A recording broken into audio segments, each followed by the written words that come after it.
Ok, bueno, les doy la bienvenida a esta clase, que sería correlativamente la 27 del curso de ADI, ya donde estamos viendo lo último de lo último, ya estamos viendo la parte de regresión, y vamos a ver la última parte de regresión que corresponde a los diagnósticos de modelo. Ya son un par de clases de diagnóstico de modelo porque son varios análisis los que vamos a hacer. Entonces, por supuesto, si tienen alguna duda que quieran hacerme, siéntanse con la libertad de interrumpirme por cualquiera de los medios y yo estaré muy feliz de responder sus consultas. ¿Ya? Entonces, el objetivo de la clase, de lo que vamos a ver hoy, es conversar acerca de cuáles son los elementos asociados a los diagnósticos de modelos y, por supuesto, aplicar estas herramientas ya asociado a los resultados obtenidos de un modelo de regresión.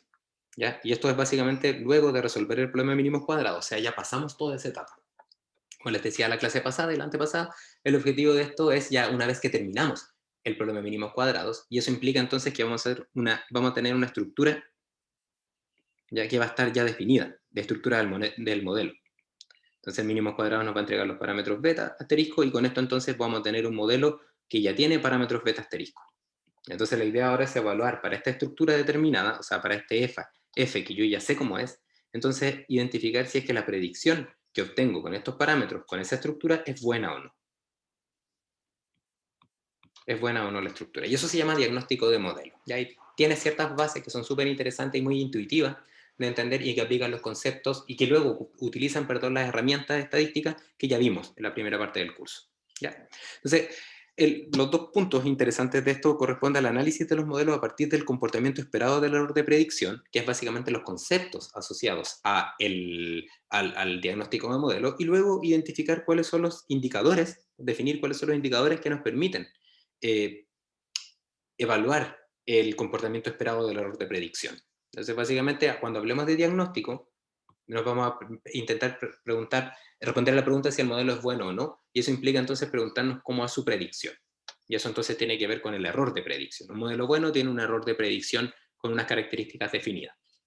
¿Ya? Y esas características son los indicadores. ¿Ya? Entonces, como para entenderlo, esto desde un punto de vista gráfico, la idea entonces es que el problema de mínimos cuadrados permite encontrar los parámetros que minimizan el error de predicción para un modelo fijo para una determinada estructura. Entonces, de otro punto de vista, dicho es, definida la estructura, se obtienen los mejores parámetros. Pero no necesariamente esa es la estructura que describen los datos experimentales. Aquí, por ejemplo, en la gráfica, si pensamos que esto es U y este es Y, entonces los datos experimentales pueden ser descritos con distintos modelos. Por ejemplo, un modelo azul de grado 2 y un modelo naranjo de grado 1. ¿Ya? Entonces, en ambos casos vamos a obtener los mejores parámetros con el problema de mínimos cuadrados. ¿Ya? Pero claramente, uno de los modelos tiene una mejor capacidad de predicción que otro. Entonces, justamente la idea es evaluar cuál es ese. ¿Ya? Entonces, eso es equivalente a responder a la pregunta de cuál es el mejor modelo y eso es el tópico de diagnóstico. Siempre es bueno tener un contexto, perdón, y recuerden que esto está dentro de la base del diseño de experimentos y el análisis de los modelos, lo que implica que corridas experimentales ya fueron definidas a partir de un modelo postulado, que los experimentos ya fueron realizados, ¿ya? Y al momento de realizar los experimentos y entonces de obtener la información relevante, lo que yo tengo fundamentalmente es que voy a completar luego esta columna de diseño de experimentos con el valor medido de la o las variables dependientes, ya que es este que ustedes ven acá. ¿Ya? Entonces, aquí aplicamos entonces mínimos cuadrados para obtener los beta asteriscos y el diagnóstico. Y por supuesto, entre medio está el intervalo de confianza de los parámetros. ¿Ya? Entonces, al respecto, acá es donde está algo que es interesante, tiene que ver con que el diagnóstico de los modelos está asociado a evaluar qué características tiene el valor medido. ¿Ya? ¿En qué sentido? Cuando nosotras y nosotros vemos un proceso en el cual, donde se está realizando la experimentación, ya a esta altura ya tenemos que tener más o menos claro que el valor que yo extraigo de mi experimento corresponde a un valor medido de una variable experimental. ¿Ya? Si es que estoy midiendo temperatura, yo no mido la temperatura real. Lo que yo mido es una altura de una columna de mercurio, por ejemplo, que luego lo relaciono con una temperatura. ¿Ya? Entonces, la temperatura no es la temperatura real, sino que es una interpretación de una variable, ¿ya? La cual pasó por un proceso de medición. ¿Ya? Y al pasar por un proceso de medición, lo que incurrimos es en un error de medición. ¿Ya? Entonces, ese error de medición no nos permite evaluar el valor de la variable real, de la temperatura real, saliendo del experimento, sino más bien de una aproximación de la variable real que está asociada a un proceso intermedio de medición. ¿Ya? ¿Qué quiere decir eso? Entonces, que la variable medida la podríamos entender como una variable antes de pasar por el proceso de medición, antes de contaminarla, si quieren, con un ruido de medición, más el error de medición. Si imagínense, tuviesen el caso de una variable que tenemos un instrumento perfecto, ¿ya? Que eso quiere decir entonces que la medición no ingresa ningún error asociado a este procedimiento, entonces el error de medición sería cero, ¿ya? Y en ese caso tendríamos que la variable medida sería igual a la variable que saldría del proceso, ¿ya? Pero aún así, en ese caso, igual esta variable y, que sería como algo así como la variable real, igual tiene un comportamiento asociado a las variables aleatorizadas que definía el momento de plantear el problema de el experimento aleatorio, perdón, el experimento aleatorio. ¿Ya? Entonces, ¿qué quiere decir esto? ¿Ya? En palabras muy sencillas, que las variables medidas van a tener, van a estar compuestos, o vamos a poder clasificar la dependencia de las variables medidas asociadas a comportamientos que son deterministas. ¿Ya? ¿Y a qué se llama determinista? Si ustedes tienen dudas, determinista se llama a algo que siempre ocurre de la misma forma. Eso quiere decir que si yo, por ejemplo, cambio de la variable independiente u desde un valor 1 hasta 2, ¿ya? Entonces la variable y siempre va a aumentar en un valor determinado, igual, ¿ya? Porque estoy básicamente en un mundo donde las cosas son completamente conocidas. Ese mundo se llama mundo determinista, ¿ya? Y ese mundo determinista generalmente es el mundo que como ingenieras e ingenieros de procesos queremos evaluar. ¿Por qué? Porque este mundo determinista es el mundo que nos indica, a ciencia cierta, cómo las variables independientes influyen sobre las dependientes. Les pongo un ejemplo que seguramente están viendo o ya vieron en alguna de sus asignaturas. Por ejemplo, si pensamos que estamos evaluando, ¿ya? Por ejemplo, el calor transferido desde un cuerpo a otro asociado a una diferencia de temperaturas, ¿ya? Entonces sabemos, por ejemplo, que a medida que aumenta el delta T, el calor aumenta. Entonces sabemos que este comportamiento podría ser algo como eso, ¿ya? ¿Por qué? Porque sabemos que existe una ley física que dice que el calor es proporcional a un coeficiente por un área y por un delta T. Entonces nosotros sabemos que aquí existe esa relación, la ley de enfriamiento de Newton que tiene esa forma, ¿no es cierto? Pero resulta que si nosotras y nosotros hacemos un experimento donde vamos variando los valores del delta T, ya el valor que vamos a medir del Q no va a ser este. No van a ser esos puntos, sino que van a ser un punto que va a estar un poquitito por arriba, un poco por abajo, y así. ¿Ya?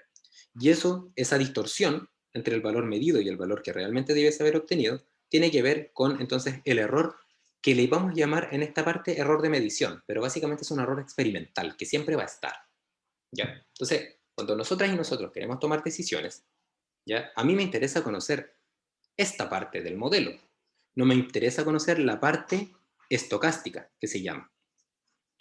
¿Ya? La parte estocástica se le llama a este mundo que no es determinista, a este mundo que es imposible de predecir, a este mundo que no puedo ser capaz de identificar cuánto es esa variación, porque resulta que esa variación es producto del azar, de aquello que ocurrió en el momento del experimento. Entonces, básicamente, a mí no me interesa que al momento de obtener, por ejemplo, un modelo, aparezca la parte estocástica. A mí me interesa un modelo donde solamente esté concentrada la parte determinista. ¿Ya? Entonces, eso implica que el modelo que nosotras y nosotros debiésemos obtener, ya que correspondería a aquel que me predice una variable medida, ¿ya? Incluye solamente la parte determinista, dejando afuera la parte estocástica. ¿Ya? Entonces, básicamente, nuestro objetivo en nuestro modelo es intentar, a partir de los mínimos cuadrados, extraer la parte que nos interesa, que la parte determinista sea lo más parecida a la parte, al valor predicho por un modelo, porque básicamente esa es la información que siempre se va a mantener, que siempre se va a repetir. ¿Ya? Recuerden el concepto de repetitividad. ¿Ya? Entonces, eso implica que como tenemos un problema, ya que básicamente nuestra variable medida tiene comportamientos deterministas, que son los que me interesan rescatar para nuestro variable predicha, y él tiene un comportamiento estocástico que es el que queremos rechazar, que queremos limpiar. ¿Ya? Entonces, básicamente, nuestro modelo debiese considerar solamente la parte determinista. ¿Ya? Y porque eso nos va a entregar capacidad de predicción y toma de decisiones, que es lo que nos interesa, por lo que les comentaba asociado a este ejemplo de la transferencia de calor. Ok, entonces, ¿qué implica todo esto? Que cuando nosotras y nosotros pasamos por el procedimiento de mínimos cuadrados, ¿ya? Y en el procedimiento de mínimos cuadrados, si ustedes recuerdan, tenemos un i medido menos un i predicho al cuadrado y queremos minimizar esta diferencia para todas las corridas experimentales, ¿ya? Lo que queremos es que estos dos se parezcan, ¿ya? Por eso, de hecho, estamos minimizando la distancia entre ellos, encontrar los betas que hagan que la distancia se parezcan, pero que no sean 100% iguales. Porque si resulta que el y predicho es idéntico al y medido, ¿ya? Entonces eso implica que los parámetros que obtengo, que me permiten obtener el y predicho, ¿ya? Toman en consideración también la parte estocástica de las medidas, que es la que yo no quiero tener.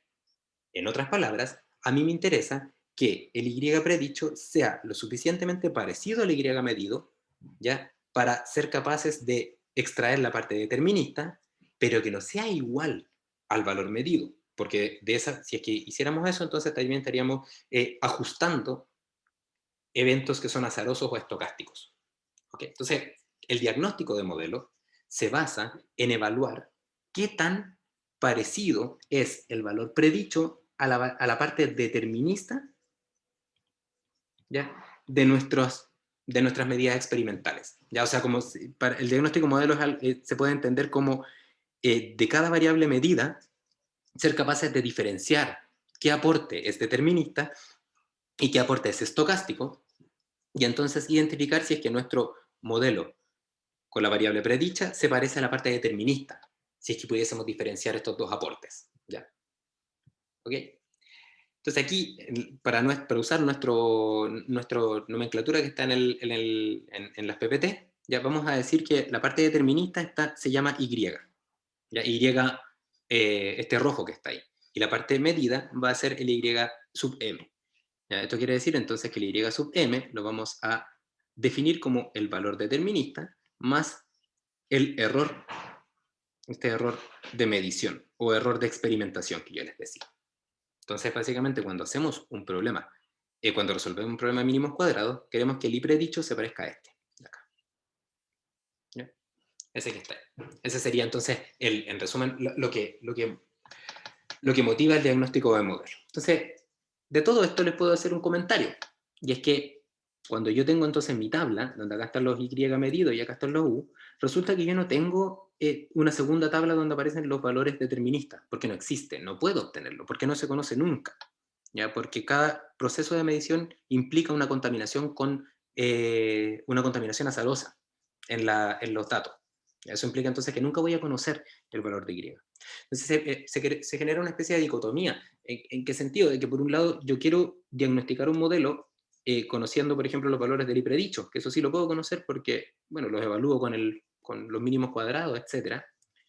Yo no puedo entonces hacer una comparación entre el valor i predicho, que sí conozco, y el valor irreal, que no conozco, el y real, porque no se conoce nunca.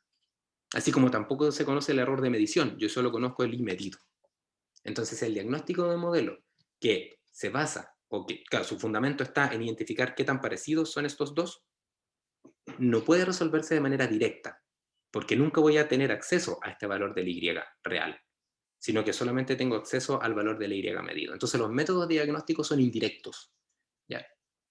¿Qué tiene que pasar entre el y medido y el y predicho para que se cumpla indirectamente esta condición de que van a ser muy parecidos el predicho con el real? Entonces, el diagnóstico de modelos es un método indirecto para evaluar si se parecen. ¿Ya? Y este método indirecto es bastante sencillo de obtener. ¿Ya? ¿En qué sentido? Entonces, vamos a ver acá este ejemplo. Entonces, cuando nosotros definimos un error de medición, o recuerden, error de experimentación, ¿ya? Lo que podemos definir es que el valor medido va a tener una parte determinista y una parte estocástica. ¿Ya? Eso lo sabemos, eso es lo que tenemos como modelo de la contaminación estocástica, ¿ya? Y lo que está en rojo es que quiere decir que no lo podemos medir, solamente, no podemos conocer su valor, solamente conocemos lo negro, ¿ya? Pero una vez que obtenemos mínimos cuadrados, una vez que resolvemos el problema de mínimos cuadrados, vamos a ser capaces de identificar una distancia que existe entre el valor predicho, obtenido con los parámetros de mínimos cuadrados, y el valor medido, ¿ya? Que son los valores que tienen ruido. ¿Ok? Entonces, si nosotras y nosotros, por ejemplo, hacemos las restas entre el valor medido y el valor predicho, lo que obtenemos es el error de predicción, que es básicamente lo que queremos minimizar cuando resolvemos el problema de mínimos cuadrados. Y entonces, básicamente de acá, de esta ecuación, de la que está acá abajo, sí conocemos esos tres términos. Conocemos el valor experimental, conocemos sus predicciones, y la distancia, el desajuste en cada punto experimental se conoce como error de predicción. Y se puede calcular, la resta, simplemente. ¿Ok? Entonces, tenemos una especie de relación de igualdad, porque el y medido está en ambos lados. Entonces, si yo, por ejemplo, tomo estas dos relaciones de igualdad, pongo y más error de medición, y aquí pongo y medido es igual a y predicho más error de predicción, ¿ya? Como estos dos elementos son iguales, ¿ya? Para que el y predicho se parezca al y real, lo que tiene que pasar es que el error de predicción se tiene que parecer al error de medición. Entonces, indirectamente, lo que hacen los métodos de diagnóstico es evaluar si el error de predicción se parece al error de medición, porque si eso pasa, entonces eso quiere decir que el valor predicho se parece al error, el valor predicho se parece al valor determinista, que es el que quiero estimar. ¿Ya? Entonces, diagnóstico de modelos implica evaluar la semejanza entre el valor predicho y el valor determinista, que es el que me va a permitir tomar decisiones, e indirectamente eso se puede evaluar identificando si es que el error de predicción se parece al error de medición. Entonces, básicamente, acá tenemos la resta, por ejemplo, hacemos una resta entre estos dos elementos, y entonces fíjense que se van a ir lo y medido, y entonces va a quedar esta única ecuación, que es básicamente lo mismo que habíamos conversado recién, que la única forma de que esta relación se cumpla, ya que en este caso que el y sea parecido al y sub p, es que los errores sean parecidos. Ya, mientras más distintos sean esos dos errores, entonces más distintos van a ser las dos magnitudes que queremos comparar. Entonces, la evaluación indirecta básicamente tiene que ver entonces con inferencia, ¿ya? Y esto es básicamente igualando los errores. El problema de todo esto, ¿ya? Es que si queremos hacer este análisis de entonces que el error de medición se parece al error de predicción, tendríamos que conocer el error de medición, el cual tampoco se conoce. Entonces, como que estamos en una especie de zapato chino, porque resulta que tenemos que evaluar una semejanza de algo que no se conoce. Es un poco complejo. ¿Ya? Pero bueno, la mente humana es mucho más potente que este tipo de problemas, y entonces se le ocurrió una forma de hacerlo. ¿Ya? Y esa es la forma de hacerlo que tenemos que vamos a conversar. Entonces, básicamente, el diagnóstico de modelos que les comentaba eso se sobrepone a este problema, ¿ya? Y dice que, aun cuando no se conoce el error de experimentación, se supone que si yo realizo un experimento aleatorio, y acá, ojo, entonces eso implica que todo lo que vimos en la primera parte del curso, en las clases iniciales, vuelva a tomar demasiado énfasis, ya lo ha tomado todo el tiempo, pero ahora más, por el hecho de que para hacer todo este procedimiento, el supuesto experimento aleatorio tiene que mantenerse, o sea que yo planifico bloqueando, controlando y aleatorizando, ¿ya? Si no, esto no sirve. Entonces dice así: aun cuando no se conoce el error de medición o error de experimentación, esperamos cierto comportamiento. Eso sí, debiésemos esperar cierto comportamiento, ¿ya? Y ese comportamiento esperado es el que vamos a intentar evaluar en el error de predicción que sí se conoce. Entonces, básicamente, si bien no podemos evaluar numéricamente que los dos errores sean parecidos, porque no se conocen los errores de experimentación, sí podemos evaluar qué características tiene el error de predicción y compararlas con las características que yo esperaría obtener en el error de experimentación. Y si esas características son parecidas, entonces aplicamos una especie de test de hipótesis. No puedo rechazar la hipótesis nula, por lo tanto no puedo dudar de que el modelo sea bueno. O sea, efectivamente el modelo es bueno. Mientras que si no se cumplen estas características, o sea, rechazo la hipótesis nula, entonces quiere decir que mi error de predicción no comparte las características del error de medición, por lo tanto el modelo es malo. Ya, es como la idea. Y la pregunta entonces que queda responder es qué característica es la que tiene que tener el error de medición para luego someter al error de predicción a un análisis. ¿Ya? O sea, en palabras muy sencillas, entonces el error de medición tiene unas determinadas características. ¿Ya? Si es que el error de predicción las cumple, entonces podemos inferir de que estos dos son indistinguibles entre ellos. EM menos EP es igual a cero. Eh, no podemos dudar de aquello, si es que comparten esas características. Si eso es así, entonces, como el error de medición y el error de predicción son indistinguibles, entonces los puedo eliminar y entonces quedaría esta igualdad, que Y es indistinguible con el Y predicho y entonces diríamos que el modelo está ok. ¿Ya? Pero si ocurre el caso contrario, que no comparten estas características, entonces esto es distinto de cero, ¿ya? Lo que implicaría entonces que el valor del determinista sería distinto al valor predicho y por lo tanto el modelo sería malo. ¿Ya? Entonces básicamente esas serían las dos opciones. ¿Ya? Entonces, ¿cuáles son los comportamientos esperados del error de medición que nos van a permitir entonces evaluar el comportamiento del error de predicción? ¿Ya? Entonces, imaginémonos que en este experimento, que lo voy a hacer ahora como más sencillo, el experimento más el proceso de medición, ya, tenemos entonces una única variable u que estamos continuamente manteniéndola fija, ¿ya? Entonces vamos a poner el u constante, ¿ya? Entonces este u constante que está acá, o fijo, ya, corresponde a repetir un experimento muchas veces, m veces. Entonces, hacemos un experimento una vez, dos veces, tres veces, siempre manteniéndolo fijo y voy a ir encontrando distintos valores medidos. ¿Ya? Ya, entonces básicamente lo que hago luego es, para todos los valores medidos, los meto en este gráfico y acá estaría entonces en azul estaría el valor medido. ¿Ya? Entonces resulta que si, aquí viene el supuesto de experimento aleatorio, si las variables aleatorizadas son no sesgadas, ¿ya? Todas las variables estas que están acá no tienen sesgo, ¿ya? No tienen un valor siempre positivo, siempre negativo, o sea, no sobreestiman ni subestiman el valor real de manera sesgada, sino que pueden subestimarlo o pueden sobreestimarlo de manera azarosa, ¿ya? Y en el mismo número de veces, tanto sobreestimarlo como subestimarlo, es de esperar que algunas veces la variable medida esté por encima de la variable real, ¿ya? Y otras veces que esté por debajo de la variable real, que es este comportamiento que yo les muestro acá. Siendo en este caso la variable real esta que está marcada acá. ¿Ya? Esto es un experimento imaginario, porque nosotros nunca conocemos la variable real, pero este es el supuesto del experimento, experimento aleatorio.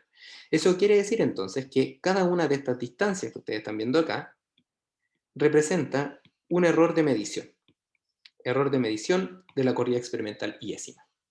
Entonces, asumiendo que el supuesto de experimento aleatorio aplica, entonces este comportamiento que están viendo gráficamente es el que debiésemos esperar luego en el error de predicción. ¿Ya? Entonces, básicamente, todo el problema diagnóstico se basa en entender qué debiésemos esperar para el error de medición aplicando el supuesto de experimento aleatorio. ¿Ya?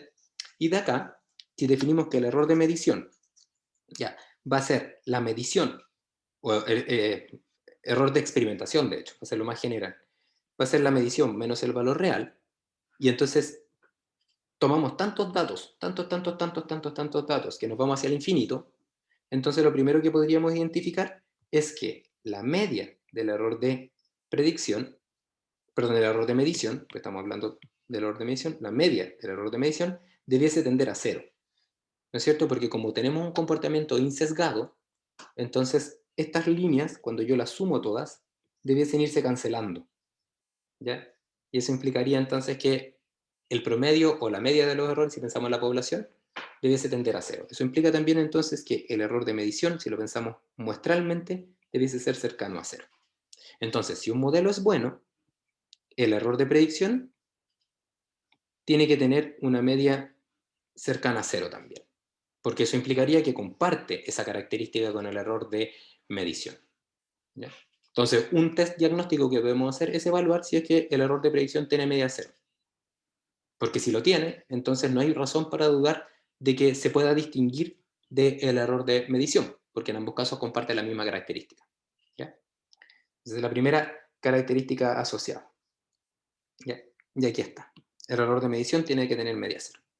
Otra característica que es de esperar, ¿ya? Y esto es para modelos lineales, que es la que comparamos con entre el error de predicción y el error de medición, es que si se cumple el supuesto de experimento aleatorio, ¿ya? Si yo tomo todos estos errores y los pongo en un histograma, y este histograma lo hago tender hasta infinito en el número de corridas experimentales, cabría esperar que el error de medición, que está centrado en el cero, tenga un comportamiento normal, porque tenemos un comportamiento insesgado, que implica entonces que el comportamiento esperado del error de medición es que la forma de la distribución de probabilidad sea una forma de distribución de probabilidad normal.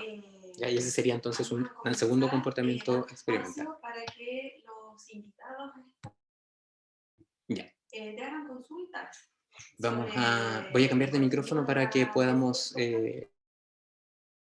mencionar el comentario. ¿Ya? Quizá no se escuche tan bien como el otro, pero entiendo que ahora el ruido ambiental va a disminuir. Ya, entonces sigamos. Entonces tenemos esta forma normal, ¿ya? Del error de medición. ¿Ya? Entonces implicaría entonces que otro comportamiento esperado es algo así como que el histograma debiese tender a una forma normal, en el caso del error de predicción. Porque si es que ese es el caso, entonces compartiría esa característica. ¿Ya? Y la tercera característica que se utiliza para el diagnóstico es nuevamente los que está relacionado con los experimentos aleatorios. ¿Ya? Y eso, desde el punto de vista práctico, ¿qué significa? Significa lo siguiente. Imagínense que ustedes como experimentadores, ya vamos a ponernos acá nuevamente, hago esta medición, ya, para la primera corrida experimental, ya, y vuelvo a repetir el mismo experimento, pero ahora en la segunda corrida experimental, ya. Por supuesto, el Y medido 1 no debiese por qué ser igual al Y medido en la segunda corrida experimental. ¿Por qué? Porque básicamente vamos a tener este comportamiento aleatorio, ¿ya? Y lo que va a pasar también es que la diferencia entre el valor real y el valor medido, o sea, el error de medición en 1, tampoco debiese ser igual al error de medición en 2. Y de hecho, no debiese existir ninguna relación entre ellos dos. O sea, el valor del error de medición anterior no debiese influir en el valor del error de medición siguiente, ¿ya? Eso, estadísticamente, se denomina no correlación. Entonces, el error debe ser un error no correlacionado, ni entre ellos, ni entre los errores, ni entre los valores de las variables Y, ni entre los valores de las variables U. O sea, el error de medición es un valor que, como es azaroso, no debiese tener relación o correlación con ninguna variable, ni con el mismo. Entonces, la tercera característica que vamos a evaluar es el grado de correlación que tiene el error de predicción, de tal manera de evaluar si es que coincide con esta característica esperada del error de medición. Entonces, en síntesis, el diagnóstico de modelo lo vamos a identificar como la evaluación de los comportamientos esperados del error de predicción, de tal manera de que estos errores de predicción tengan comportamientos similares a los de medición, que en resumen sería media cero, o promedio muestral cero, o cercano a cero, ahí se puede hacer un test de hipótesis, forma normal, ya que para nosotras y nosotros va a ser, en este curso simplemente hacer un análisis rápido del histograma, pero si ustedes quieren aprender más cómo se hace esto, ustedes pueden estudiar e investigar, y hay test de hipótesis para evaluar normalidad. ¿Ya? Y yo les dejo aquí un par, por ejemplo, hay uno que es un test gráfico que se llama QQplot, que es súper interesante, y existen otros test de hipótesis asociados a esto que tienen que ver con comparación de distribuciones, de distribución de probabilidad, ya que son unos test hay una sigla que no me acordaba, que es KS, que no me acuerdo en estos momentos de los autores, que son dos autores, un apellido K y otro apellido S, se los puedo poner en la descripción del video luego y les puedo dar unos enlaces para que, si quieren conocer un poco más del tema. Ya, anyway, volviendo a esto básicamente, entonces, nosotros para este curso vamos a evaluar simplemente el histograma del error de predicción. El error de predicción y vamos a ver que más o menos se comporte normal con media cero. Pero sí, el análisis como completo incluiría también un test de hipótesis para evaluar comparación de formas, ¿ya? Y el último va a ser evaluar la correlación del error de predicción y compararlo entonces con la correlación con respecto a cada una de las variables explicativas, en este caso las variables independientes, y también con la variable dependiente para evaluar que el error sea no correlacionado con ninguna variable que está en estudio, ¿ya? Y eso lo vamos a hacer no para el error de medición, sino que para el error de predicción, porque ese es el objetivo, ¿ya? Ok, y para entender esto, ya lo que vamos a hacer es que vamos a meternos directamente a un ejemplo en Excel para comprender un poco cómo esto se ve desde un punto de vista numérico, ¿ya? Pero recordando que finalmente hasta ahora el diagnóstico es equivalente a realizar una especie de test de hipótesis, donde básicamente queremos comprobar si es que existen o no razones para dudar de que el comportamiento del error de medición y el error de predicción son distintos o no. Ya, o sea, básicamente hacer esta resta va a ser igual a 0 o error de medición menos error de predicción distinto de 0. Ya, y básicamente acá lo vamos a evaluar desde los 3 puntos de vista: promedio, forma o distribución y correlación. Ya, eso es lo que vamos a ver. El ejemplo es muy sencillo, consiste en evaluar si es que un modelo del tipo con una dependencia lineal y una dependencia cuadrática, ya de el delta P, ya asociado a una toma, por ejemplo, de una placa orificio, ya tienen acá, por ejemplo, un manómetro de mercurio. Entonces, este delta P se puede correlacionar con el flujo, ya que sería la variable independiente, o sea, la variable dependiente, perdón, ya que estaría la variable independiente, el delta P, de tal manera de obtener un sistema, una ecuación que relacione caídas de presión con caudales, y de esa manera entonces tener un sensor de caudal. ¿Ya? Un ejemplo muy sencillo. Entonces acá lo primero que tendríamos que hacer sería resolver el problema de mínimos cuadrados, y el problema de mínimos cuadrados nos daría el beta 1 asterisco y el beta 2 asterisco. ¿Ya? Ese beta 1 y beta 2 asterisco son básicamente los valores obtenidos con mínimos cuadrados.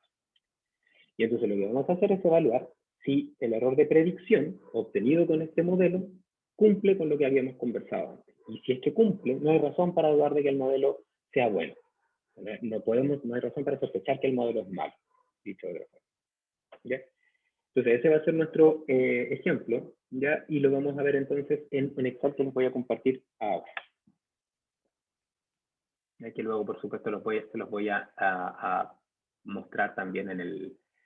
se los voy a compartir también en la descripción del curso, ¿ya? Entonces, lo que hay acá en este Excel, que es el ejemplo 2, que si ustedes ven acá está resuelto, y si ustedes quieren pueden resolverlo luego, ya pueden hacer lo mismo, pero ahora con su... ustedes se los va a dejar de ejercicio. Ya, básicamente consiste en evaluar el modelo, ¿ya? Y entonces aquí yo de hecho les presento dos modelos. ¿Ya? El modelo que aparece en la PPT, básicamente, que es un modelo que es de tipo beta 1 por U y beta 2 por U2. En este caso tenemos un polinomio, incluso tenemos un polinomio de grado, por ejemplo, que tiene incluido un intercepto, pero si no, bueno, no aparece el intercepto, no pasa nada. Y entonces lo que vamos a hacer va a ser evaluar el error asociado a la predicción. Entonces, todo lo que ustedes ven a la derecha es mínimos cuadrados. Se supone que ya se conoce. ¿Ya? Entonces, a partir, por ejemplo, vamos a poner de inmediato el caso 2, que es el caso que aparece en la PPT, donde es un polinomio cuadrático. ¿Ya? Acá sería el valor predicho en cada una de las corridas experimentales, ya que se realizaron en 10 experimentos, ¿ya? Donde está el valor del delta P, este es el valor del delta P, y acá se encuentra el valor medido del caudal. Entonces aquí estaría la parte de los datos experimentales. Entonces, una vez que obtenemos los mínimos cuadrados, tenemos entonces el Y predicho.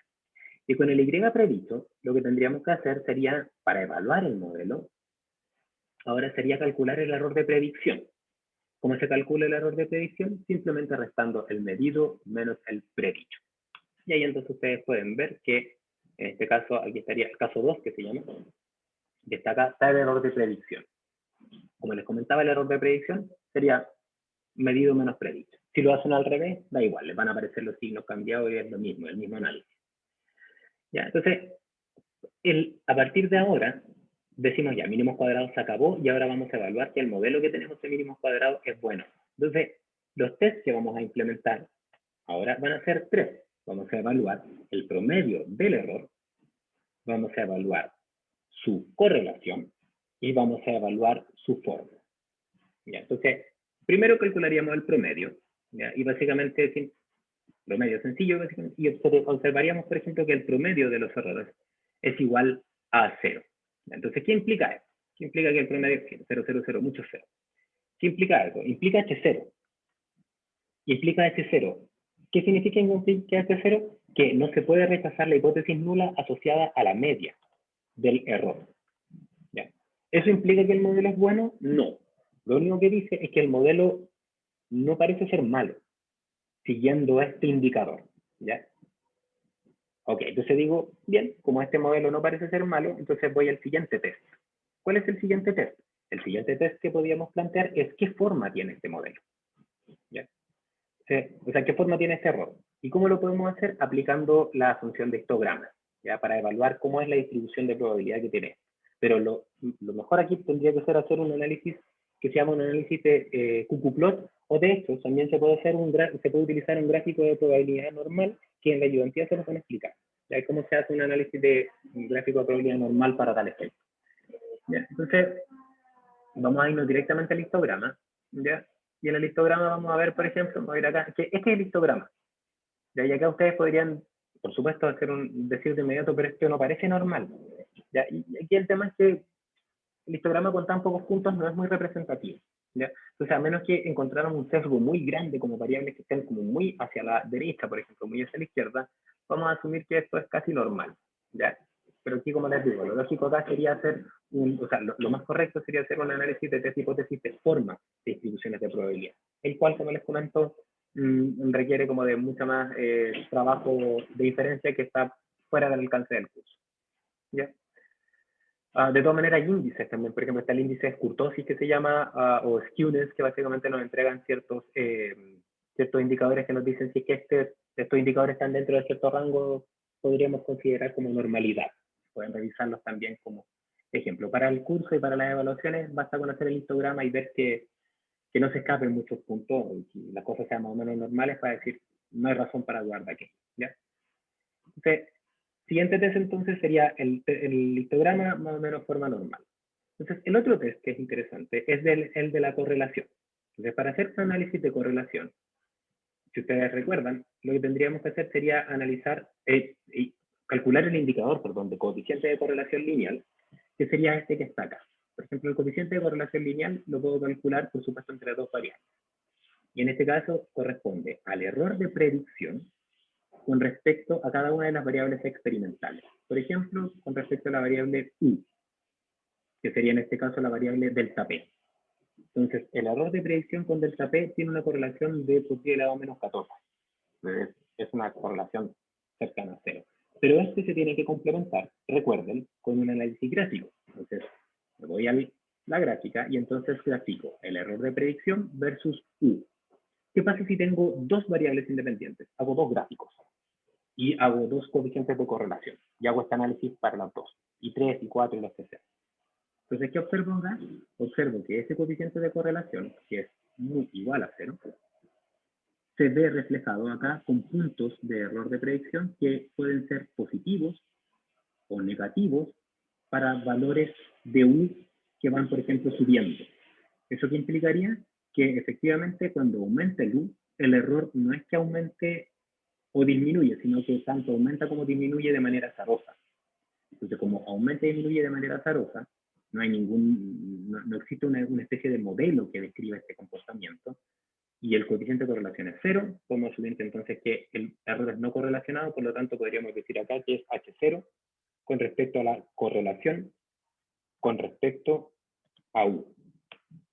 No es que el modelo sea bueno, pero no hay razón para dudar que el modelo es malo. Y eso, por supuesto, es complementado con esto. Aquí también tendríamos que poner H0 con respecto a la correlación de U. Y si es que no hay más variables independientes, entonces podemos hacer lo mismo, pero ahora con la variable dependiente, o sea, con Y medido. Y nuevamente debiésemos esperar lo mismo, que tuviésemos una correlación baja. En este caso 0,1. ¿Ya? Y ese 0,1 se ve reflejado de esta forma. Aquí está con respecto a la variable dependiente. Aquí pongo el error de predicción y acá pongo la variable medida. Y observaré que a medida que aumenta la variable medida, el error puede ser tanto positivo como negativo. ¿Qué implica eso entonces? Que nuevamente estoy en una situación donde no parece haber indicios que me digan que tengo que rechazar H0. Entonces sería H0, en este caso H0 le pusimos acá con respecto a la correlación, H0 con respecto a la correlación con I medido. Y ese mismo se tendría que aplicar acá. Entonces, ¿qué podemos decir entonces del modelo cuadrático? Profe, Dígame, espere, ¿con quién estoy hablando? Ignacio, cuéntame. ¿qué significa, o sea, cómo sacó el R2? ¿El R cuadrado? Sí. Ya, eso te voy a contar, pero en un momento. ¿Ya? Ah, ya. Pero está bien, está bien. Gracias por su... El R cuadrado es otro de los índices que vamos a estudiar. Ya, pero es que el que viene a continuación. Primero, como mejor ver esto, porque el R cuadrado de hecho ocupa otro concepto. ¿Ya? Pero muchas gracias. Se lo explico apenas terminemos esto. Vale. Ya, entonces volvemos a esto para terminarlo. Entonces tenemos entonces que H0 con respecto a el I medido también con la correlación del I medido, por lo tanto, podemos nuevamente indicar que nuestro modelo no hay razones para dudar. ¿Ya? ¿Significa que el modelo es bueno? No. Lo que significa es que no hay indicios que digan que el modelo es malo. ¿Ya? Por lo tanto, no lo descartamos. ¿Ya? Pero si quieren ver un ejemplo de un modelo que sí podemos descartar, es el otro ejemplo que aparece acá mismo, que se llama el YP en el caso 1. ¿Qué es el YP en el caso 1? Un polinomio de grado 1. ¿Ya? O sea, sería una especie de B0 más B1 por U. ¿Ya?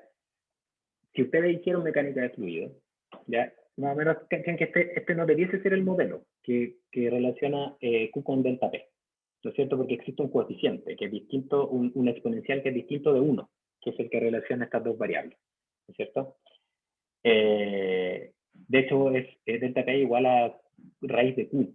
Este es el modelo fenomenológico esperado y realmente es un exponencial que hay que obtener en n, que es no necesariamente 0,5 o al cuadrado cuando lo paso al otro lado.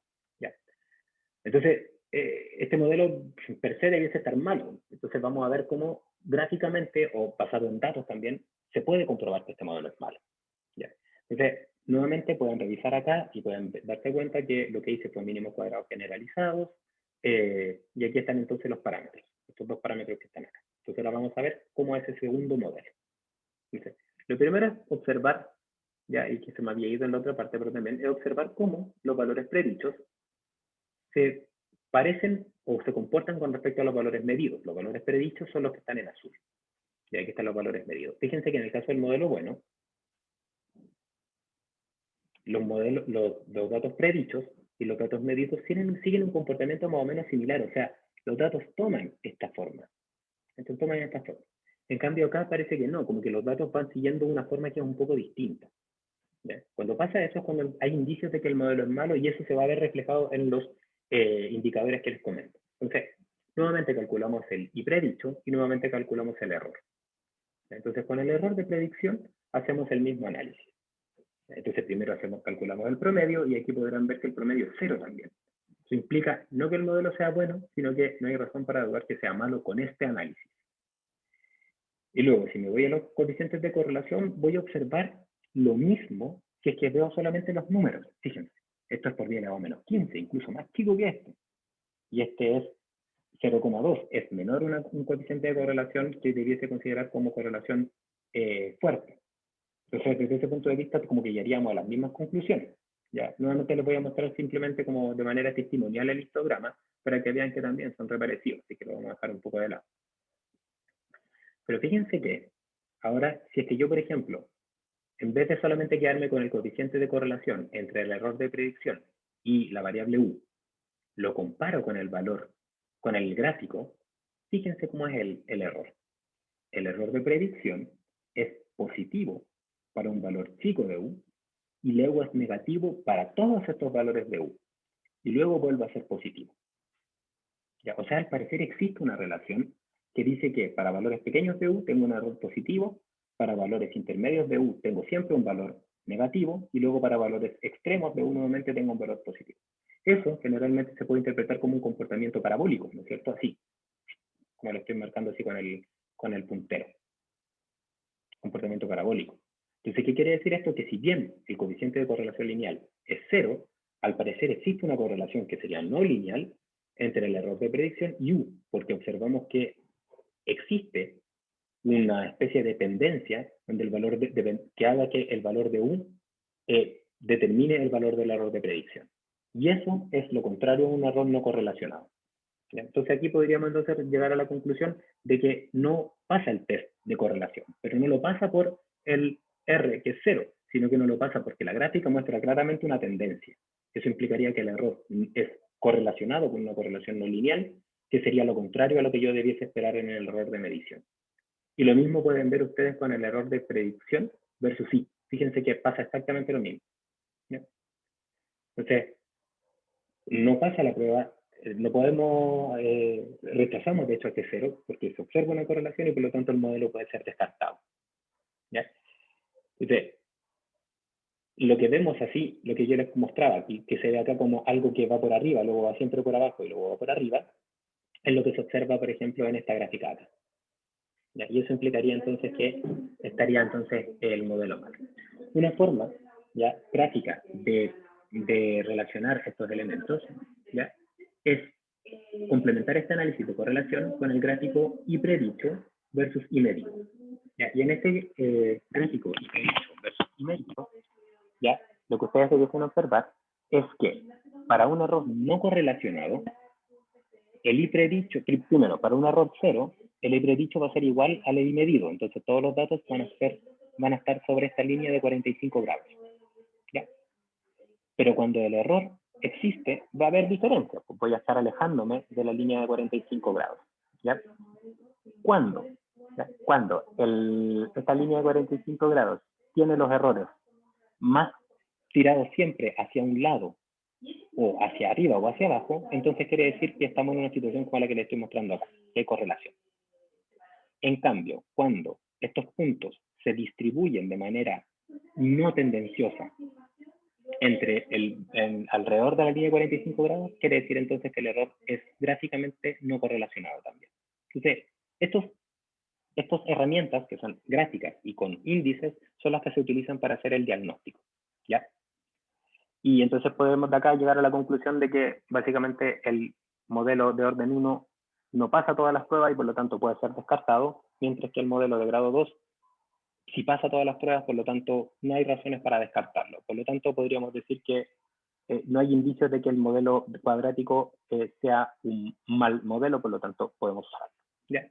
Esa es como la filosofía detrás del diagnóstico de modelo. Entonces, el diagnóstico de modelo ya evalúa los comportamientos asociados a los errores de predicción y los compara con los esperados en los errores de experimentación. ¿Ya?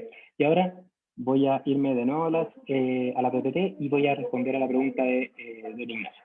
¿Ya? ¿Les queda clara la idea de esto? ¿Me hacen un sí o no? ¿Un dedito para arriba, un dedito para abajo? Antes de... Sí, Ignacio me pone un dedito para arriba. El resto, María, Francisco. ¿Sí? ¿Se entiende la idea básica, al menos la idea fundamental? ¿De esto hay algo que quieran que les quede la duda? ¿No?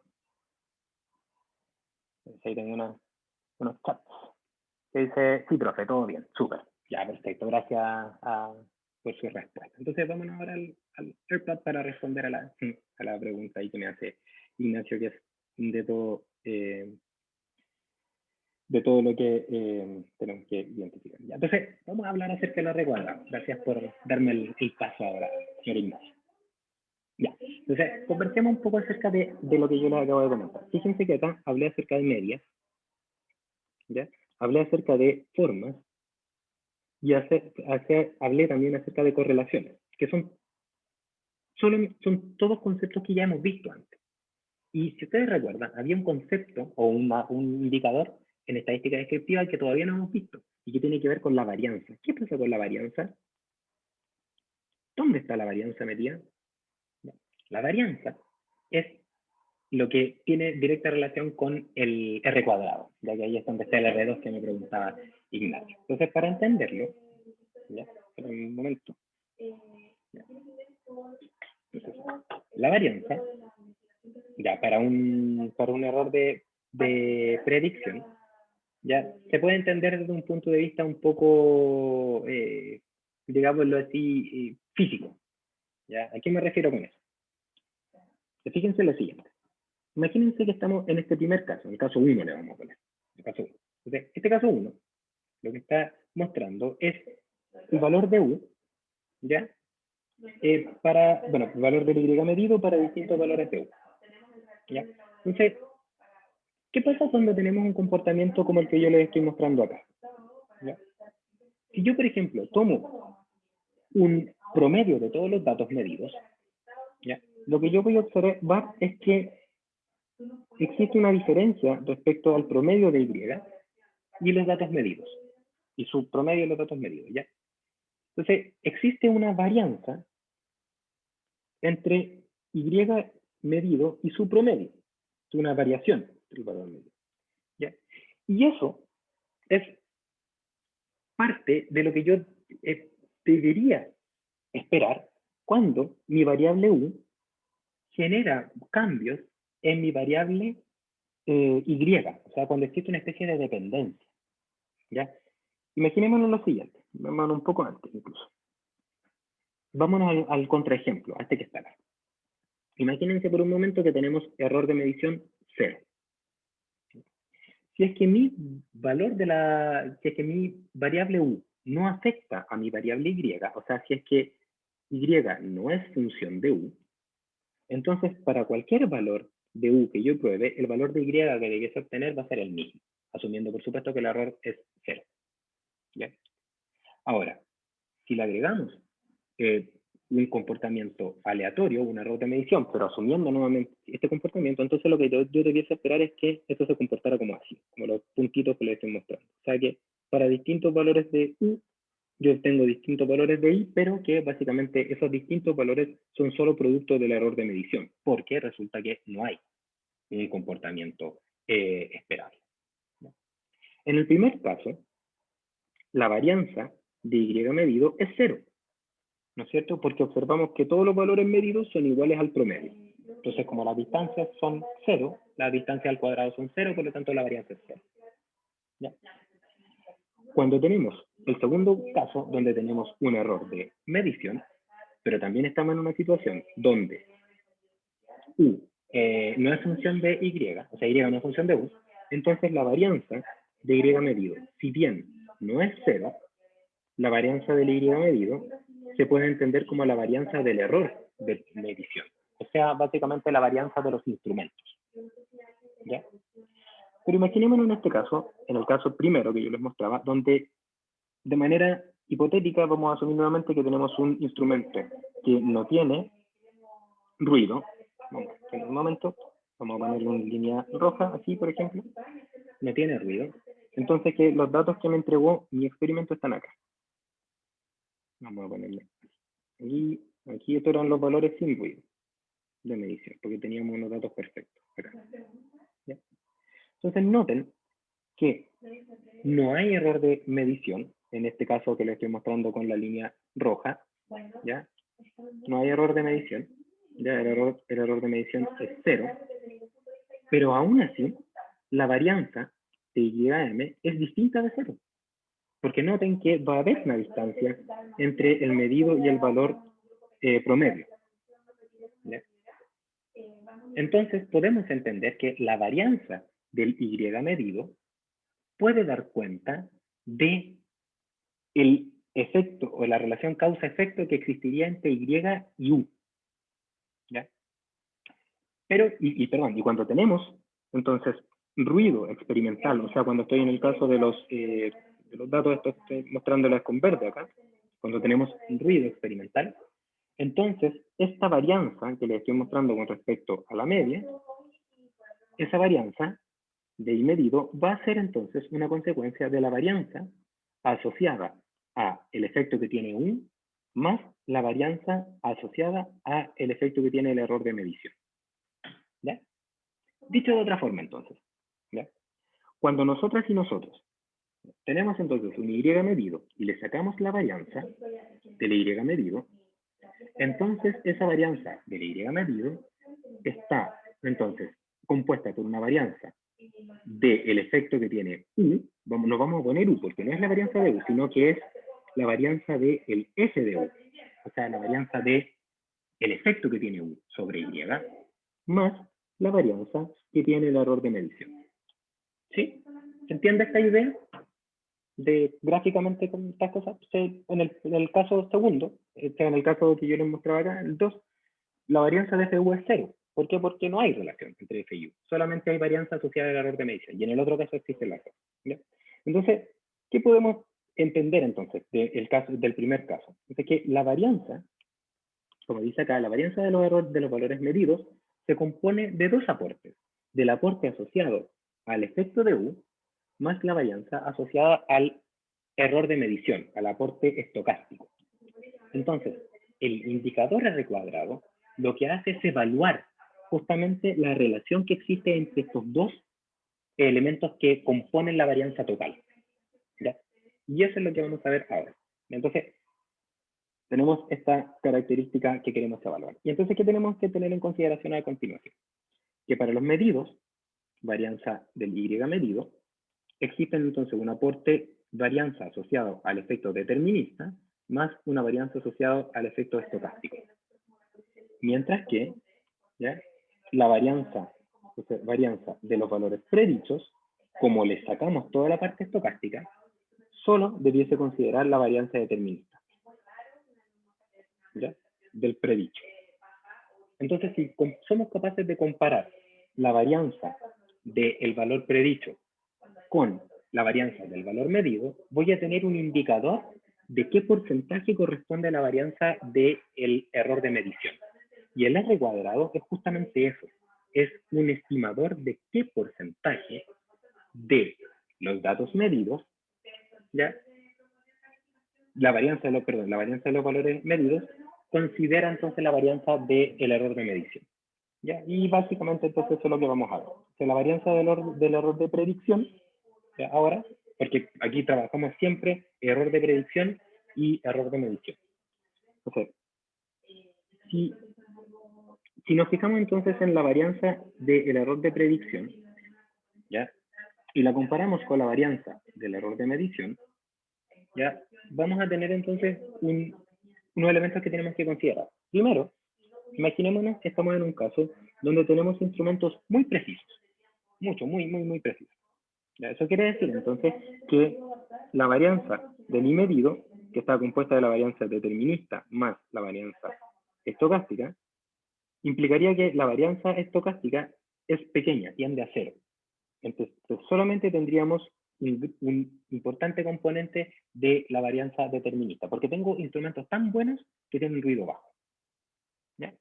Entonces, si comparamos las varianzas del I medido y el I predicho, ¿ya?, podríamos evaluar qué tan bueno es el modelo para predecir este comportamiento que yo lo estoy mostrando, que es el que se aleja, es el que podemos filtrar, sacar de la parte estocástica, solamente quedarnos con la parte determinista.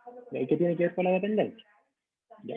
¿Por qué? Porque la varianza de lo rojo tiene determinista y estocástica y la varianza de lo negro solamente tiene determinista. Con diferencia, básicamente. Entonces, la varianza del error de predicción, ¿ya?, se podría entender como una medida de cercanía entre el Y medido y el Y predicho. ¿Ya? Porque básicamente, si es que no existe distancia entre el medido y el predicho, entonces tendríamos una varianza cero.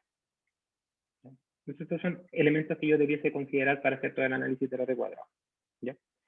Entonces, usamos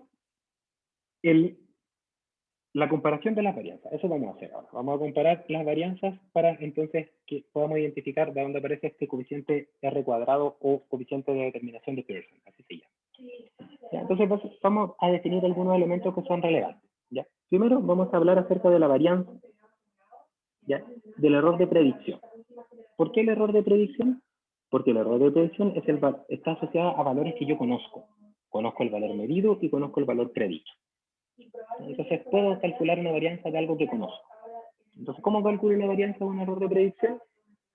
Lo mismo que hicimos antes, calculamos un error de predicción y entonces luego calculamos la varianza usando esa ecuación clásica, var F en MATLAB, perdón, en Excel, domingo de APQ. Ya. Entonces, es básicamente la suma de los errores al cuadrado, menos, por supuesto, el error promedio, que va a ser 0, porque pasó la prueba del test inicial, de que el error de predicción promedio es 0. ¿Ya? Entonces, tendríamos que la varianza del error estaría compuesta por un término de sumatoria de los errores de predicción al cuadrado, que está acá abajo, ¿ya? Partido por los grados de libertad. ¿Qué grados de libertad? El número de corridas experimentales menos 1. Varianza, simplemente. Y esa varianza sería la varianza de estas líneas azules, que ustedes están viendo acá, que es la varianza del error de predicción. ¿Ya? Entonces, si, por ejemplo, para un caso muy sencillo, ustedes reemplazan el I predicho por el modelo, ¿ya? Entonces ustedes tendrían para un modelo, por ejemplo, beta 0 más beta 1 por U. ¿Ya? Y esto lo voy a hacer solamente para este, pero luego se puede replicar para todo el resto de los modelos. Entonces, básicamente lo que obtendríamos es que la sumatoria de los errores de predicción se puede obtener de esta manera. ¿Ya? Y es simplemente un reemplazo. El reemplazo y la álgebra no me interesa, ¿ya? Me interesa básicamente que vayamos siguiendo la idea de que estoy analizando la varianza del error de predicción. Nada más. ¿Ya? Tenemos, acá está entonces el Y medido. Y recuerden que el Y medido es el que tiene entonces la parte determinista más la estocástica. Y acá entonces tenemos la parte solamente determinista, entre comillas, se supone. ¿Ya? Entonces básicamente acá tenemos esta diferencia y la varianza, entonces cuando yo resto, me quedaría solamente el término de la varianza estocástica, del elemento estocástico. Ok, entonces aquí hay una especie de álgebra, ya que uno podría entonces seguir, pero básicamente de mínimos cuadrados hay dos relaciones que se obtienen. ¿Ya? Las relaciones asociadas a los valores de los parámetros, que son, ustedes ya vieron que por mínimos cuadrados generalizados aparecen como una sumatoria en media rara. ¿Ya? Eso es todo. Entonces, si yo, por ejemplo, reemplazo estos valores de mínimos cuadrados en esta ecuación, ya aparecen unos elementos que son súper interesantes de identificar. ¿Ya? Y esos elementos súper interesantes de identificar son unas sumatorias. ¿Ya? Esas sumatorias son, para el caso del beta 1, que es el que me interesa, ¿ya? El caso del beta 1, que es el que aparece cuando yo reemplazo acá, por ejemplo, el beta 0, me dice que es una función con un promedio de I y un promedio de U, ¿ya? Y el beta 1 es básicamente esta sumatoria que está acá. ¿Ya? Eso, la derivación de todo esto está al final de esta PPT, que ustedes la pueden seguir con calma. A mí me interesa fundamentalmente el resultado final. Ya la derivación está súper interesante igual. ¿Ya? Entonces, solamente me voy a referir acá, ya para que vean qué pasa. ¿Ya? Esta parte de arriba, ya del numerador del beta 1, ya es una sumatoria de estos términos que están ahí, ya que si ustedes toman estas sumatorias, ya, y las modifican un poco, se van a dar cuenta de que eso corresponde al coeficiente de correlación entre I y U. Ya, no es muy difícil de hacerlo, o sea, a la covarianza entre I y U. ¿Ya? Fíjense lo siguiente, no es muy difícil hacerlo. La covarianza es 1 partido por M menos 1, que sería U sub I menos U promedio, multiplicado por I sub I menos I promedio. ¿Ya? Esa es la definición de covarianza. ¿Ya? Entonces, si yo tomo estos términos y hago las distribuciones de términos, me van a quedar unas cosas un poco raras, pero que se van a ir, fíjense. UI por I sub I, luego me quedaría U por I menos I por UI, y finalmente más I promedio U promedio. ¿Ya? Entonces, las características de la sumatoria permiten sacar ciertas cosas. ¿Ya? Entonces, por ejemplo, la sumatoria esta, que ustedes ven acá, lo voy a poner con un color rojo, me quedaría sumatoria de UI y sub I. Luego tenemos un menos, donde el U sale fuera de la sumatoria. Entonces me quedaría menos U, ¿no es cierto?, de esta forma, y me quedaría la sumatoria de I, así, ¿no es cierto? Luego me quedaría I promedio, sumatoria de UI, y luego me quedaría un más y me apareció una sumatoria de términos constantes, la sumatoria de 1 hasta m. De 1 hasta m. Entonces la sumatoria de m términos constantes, o sea, de los términos constantes sería m, i promedio, u promedio. Eso es típica de estas propiedades de la sumatoria. ¿Vale? Entonces fíjense que cuando yo sumo las variables i, esto, cuando yo las divido por un promedio, o sea, le divido por 1 partido por n, obtengo un promedio. ¿Okay? Eso implica entonces que n veces el promedio en la sumatoria de i. Entonces tengo acá lo siguiente. Sumatoria de u sub i menos m, u i promedio. Y lo mismo pasa acá, por lo tanto tengo menos m, u promedio, i promedio, y luego tengo más m, i promedio, u promedio. Entonces, restando, ese con ese, y entonces queda este término que está acá. Y ese término que está acá es ese término que estaba allá arriba. Entonces, básicamente, beta 1 corresponde a la correlación entre I y U, todo esto medido, y abajo se puede llegar a lo mismo, pero aparece la varianza de U. Entonces yo tomo toda esta información y la reemplazo. Y al reemplazarlo, me aparecería el beta 0, que sería I promedio, menos la covarianza IU, ¿ya? Partido por ese, el promedio y el S cuadrado de U, menos, nuevamente aparece ese término que está acá, ¿no es cierto? Que sería entonces el B1 nuevamente, que sería SI U, partido por ese U cuadrado, y aquí aparecen UI al cuadrado. Ya. Entonces, si ahora todos estos términos se ordenan, ya se factorizan y se dividen por los grados de libertad, aparece finalmente que la varianza del error de predicción es igual, que está acá, corresponde a la varianza de un par de cosas. La varianza de I es la varianza de I medido menos el coeficiente de correlación al cuadrado entre I y U por nuevamente la varianza del I. ¿Ya? Entonces básicamente de acá, listo, el coeficiente de correlación. ¿Ya? Entonces, ustedes toman esto que está acá y despejan R cuadrado, ¿ya? Y al despejarlo, les va a quedar que se obtiene esta ecuación. ¿Ya? Y esta ecuación es la que me interesa, nada más. Y de ahí vamos a ver, pueden ver cómo se calcula, pero el cálculo es, aquí está cómo se calculó, Ignacio. Pero el motivo de dedicarle un poco de tiempo a esto es entender qué significa, fíjate. R cuadrado, ya me voy a extender un minuto. R cuadrado, que se llama coeficiente de correlación de Pearson, ¿ya? Se define como la división, como la resta entre la división de la varianza de I, partido por ella misma, menos la varianza del error de predicción, partido por la varianza de I. ¿Ya? Si ustedes recuerdan lo que yo les dije al principio de esta derivación, Y medido está compuesto de la parte determinista más estocástica. La varianza entonces también. Si yo divido esto por la varianza de I, ¿ya? Entonces lo que me va a quedar acá es que, ¿ya? Del 100% de varianza, ¿ya? Del 100% de la varianza de los datos medidos, una parte, un porcentaje, está asociada a la varianza determinista y un porcentaje a la varianza estocástica. ¿Ya? Entonces, lo que hace el R cuadrado es decir, ya en este caso para el error de predicción, dice, ya, la varianza del error de predicción va a ser una fracción de la varianza del I medido. ¿Ya? Entonces va a decir, si yo tengo un total de 100% de varianza del I medido, ¿cuánto de ese porcentaje puede ser sacado, ¿ya? Asociado al error de predicción? Entonces, si yo tengo un error de predicción, ¿ya? Que es muy bajo, ¿ya? Entonces voy a decir que del total de la varianza del valor de Y medido, ¿ya?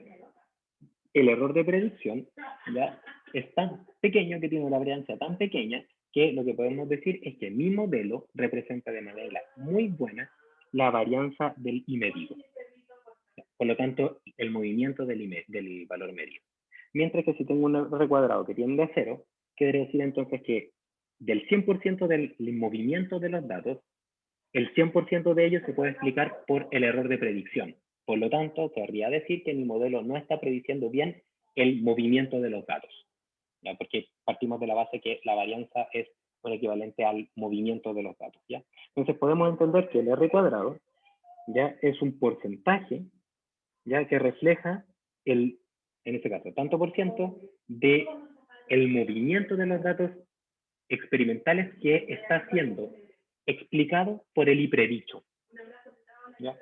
Entonces, si tenemos un R cuadrado 1, sería equivalente a que el 100% del movimiento de los datos experimentales fue descrito por los datos predichos. Mientras que si tenemos un R cuadrado 0, implica que el 0% del movimiento de los datos experimentales fue explicado por el movimiento de los datos predichos, ¿ya? Entonces, la explicación del R cuadrado tiene que ver con eso, con un porcentaje, ¿ya? Y entonces, para calcularlo, Ignacio, con eso, perdonen hacerme un poco, el error de predicción, una vez que tú lo obtienes, lo que haces es calcular el S cuadrado del error de predicción, lo reemplazas acá, tienes el Y medido, sacas el S cuadrado del Y medido, y entonces ocupas esa fórmula, esa ecuación, y tienes un indicador que dice que porcentualmente indica que si es que el error de predicción tiende a 0, quiere decir entonces que el movimiento de los datos es igual al movimiento de los datos predichos. Y si es 0, quiere decir entonces que el movimiento de los datos es completamente desigual al valor de los datos predichos. Entonces así entonces hacemos un análisis del R cuadrado. Y es súper importante esto, para terminar, que el R cuadrado nunca puede ser 1, porque eso implicaría que el movimiento de los datos predichos es igual al movimiento de los datos experimentales. Y eso implicaría entonces que nuestros datos predichos absorbieron el error de predicción, de experimentación, que es lo que nosotros no queremos. Entonces un R cuadrado bueno es un R cuadrado que no es 1, pero tampoco es 0. ¿Y de qué depende? De la precisión de un instrumento. Si un instrumento es malo, entonces tiene mucho aporte estocástico, por lo tanto nunca voy a tener un R cuadrado bueno, ¿ya? El concepto de R cuadrado lo vamos a volver a revisar el próximo martes, pero esta ecuación la van a usar en la ayudantía del lunes. Entonces, para que la tengan, y entonces nosotras y nosotros nos quedamos, Profe, partimos desde acá y volvemos a revisarlo. Dígame, Ignacio. un R cuadrado bueno sería como 0,90 y algo, pero eso significaría que el predicho es mejor o es mayor que el medido, ¿no? Mira, yo terminamos la clase ahora, ya, pero igual lo voy a dejar grabando, ya, para responder a tu pregunta, que es muy interesante. Dame un momento, ya, mira. Entonces, un ejemplo súper bueno para entender esto. Gráfico, por supuesto. Así que así me gano la comprensión. Imagínate que tenemos esto, Ignacio. Estos son los valores medidos, ¿ya? Están aquí. Ya, entonces, aquí tenemos Y medido y acá U. Entonces, ponte en un caso hipotético, ya, primero donde tiramos una línea. Los datos se ajustan a una línea. Entonces, básicamente, estas distancias que están acá son el error de predicción y por lo tanto, claramente, la varianza del error de predicción va a ser distinta de 0, ¿no es cierto? Porque básicamente no es 0. Esas rayitas no son 0, ¿ya? Entonces, ahora, la varianza, por otro lado, del Y medido, ya es un valor que básicamente lo calcularía como la distancia con respecto a la media del error de la variable medida, ¿ya?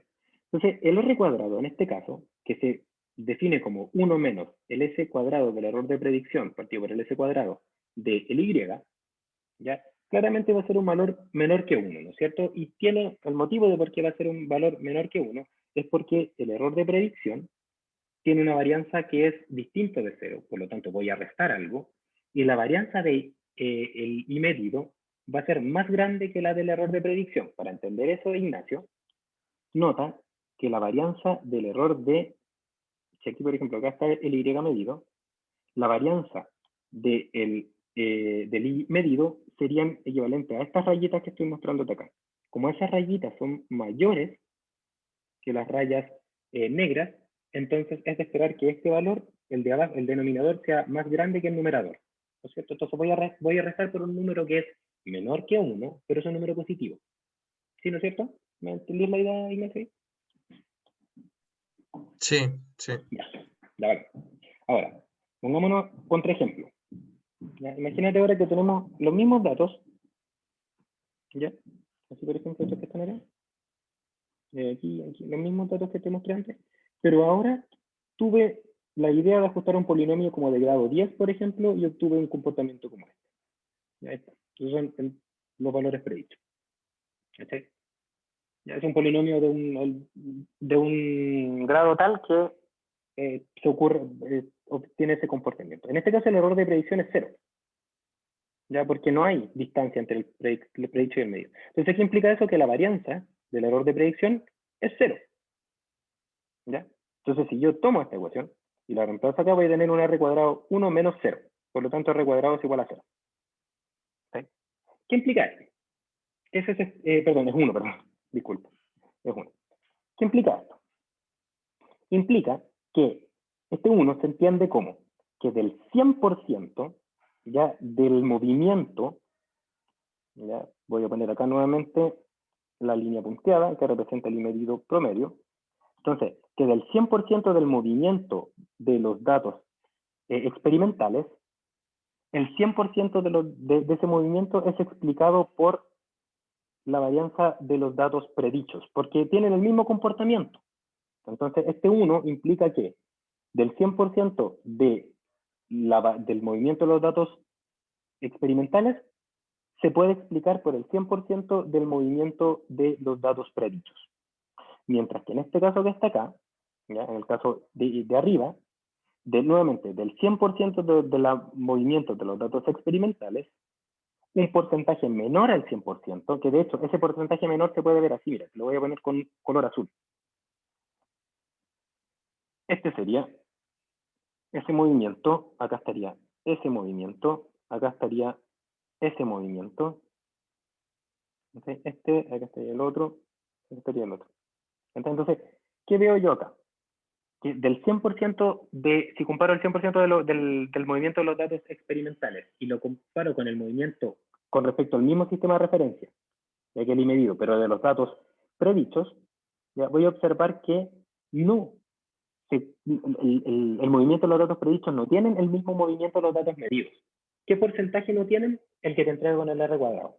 Okay, por ejemplo, entonces si tengo un R cuadrado, por ejemplo, de 0,95, quiere decir entonces que el 95% del movimiento de las líneas azules es el 95% del movimiento de las líneas magentas son las líneas azules. ¿Okay? Y entonces el otro 5% sería el movimiento asociado al error de predicción. Entonces es básicamente como la idea del R cuadrado, es un porcentaje. Y es una comparación entre el movimiento o la energía que tienen los datos medidos versus el movimiento o la energía que tienen los datos predichos. Entonces, si yo tengo un modelo que es bueno, mi modelo no debiese replicar la energía o el movimiento asociado a los errores de medición, solamente quedarme con la parte que me interesa, que es la parte determinista. Por lo tanto, la varianza del error, de la variable predicha siempre debiese ser menor a la varianza de la variable medida. Eso implicaría que el R cuadrado nunca debiese ser 1, debe ser siempre menor a 1. Porque ese porcentaje es la distancia que hay entre el movimiento de los datos predichos con respecto al movimiento de los datos medidos. Ya, perfecto. ¿Te queda Gracias, claro ahí? profe. Sí.